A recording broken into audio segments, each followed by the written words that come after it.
Now, for more on just how these two industries are doubling up their profits, I spoke with Scott Schober. He's the CEO of Berkeley Varitronics Systems and a cybersecurity expert. I asked him what's drawing all this talent to cross over from Hollywood into video games. The typical box office, you sell a movie ticket, it's about $8. You sell a typical video game, it's about $60. So video games are far, far more profitable.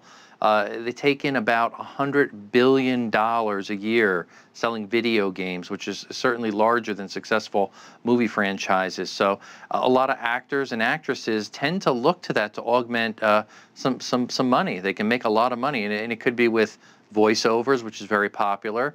And then it could also be with motion capture, another very common technique that's used where they basically digitize the motion of actors and actresses and allow them to create some really interesting video games. So those two areas really certainly are very attractive to talent out there, especially the top celebrities. They can make a lot of money doing this. Now, you mentioned some of these paychecks. So if you're, say, an average voice actor, perhaps not a big-name celebrity, how much could they be making versus, say, a really high-end celebrity? What sort of ranges could we be looking at?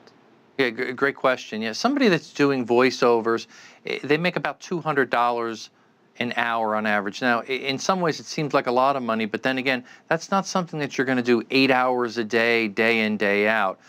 They may get a job here and there, and they could make a lot of money in a short period of time, but there will be dry spells in between that, and there's a lot of controversy. There was even the union that went out there and was trying to combat the industry, saying that they should get more benefits, they should get greater pay, or even perhaps a percentage. If there's a successful a game that's sold, perhaps they should get some upside on that. So it's a battle back and forth. So probably not enough compensation they're getting there for voiceover as a top celebrity would get in a movie.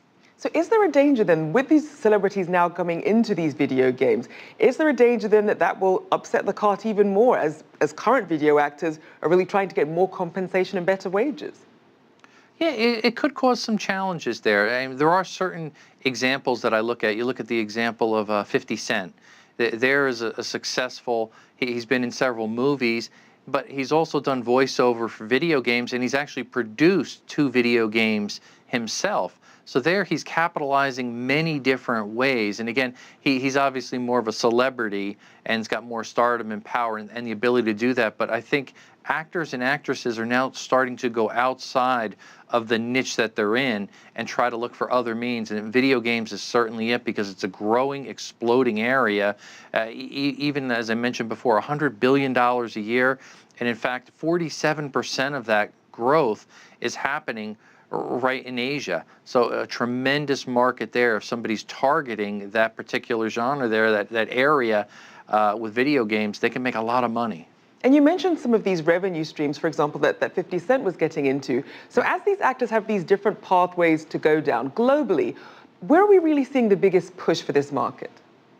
Well, certainly Asia, as I mentioned there, that's going to be the bigger push there. But even in India, you look at India, there's some interesting dynamics there. There's more movies produced in India. That's the #1 region, Asia #2, then the US.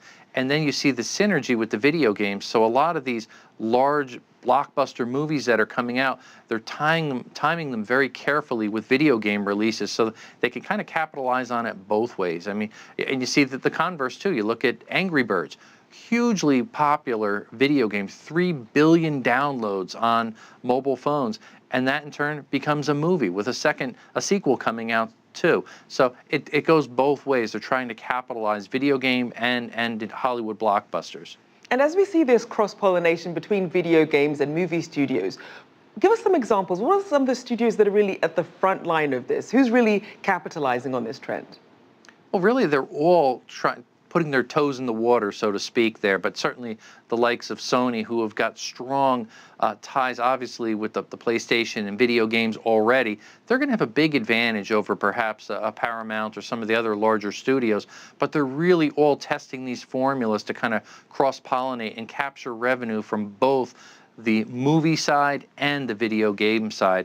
And then when you add in there the further mix, now you've got virtual reality, You've got augmented reality that's really stemming from a lot of the mobile phones, which everybody's got now. That's getting more popular, and there's some cross now in some of these IMAX theaters where they're actually starting to mix in augmented reality, virtual reality, your mobile phone, and the theater experience all in one. So again, it's interesting to see these synergies come together. At the end of it, it's going to allow them to make further revenue. That's their goal.